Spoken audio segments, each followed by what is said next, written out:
Hello everyone and hello media.exchange. This is Queen Ai. And ayan, hello sa inyo.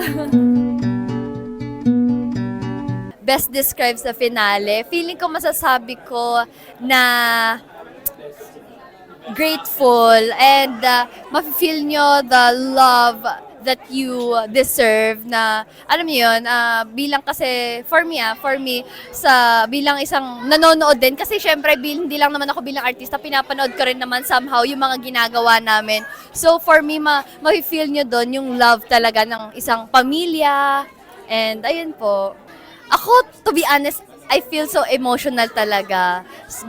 Gusto kong, alam mo yung parang, ang hirap-hirap bitawan, pero kailangan. Pero alam mo yun, so nandun ako sa point na parang until now, may sepangs pa rin ako.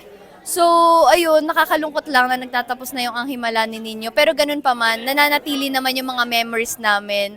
Babaunin ko naman yun for the rest of my life. Kaya, ayun po.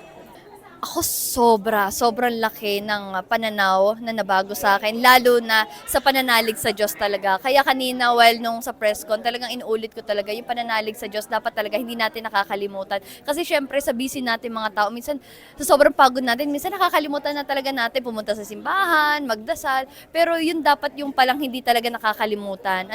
Dahil syempre, si God yung nagbibigay sa atin ng lahat ng mga blessings na natatanggap natin. Kaya naman dapat palagi tayo maging grateful and thankful sa Kanya.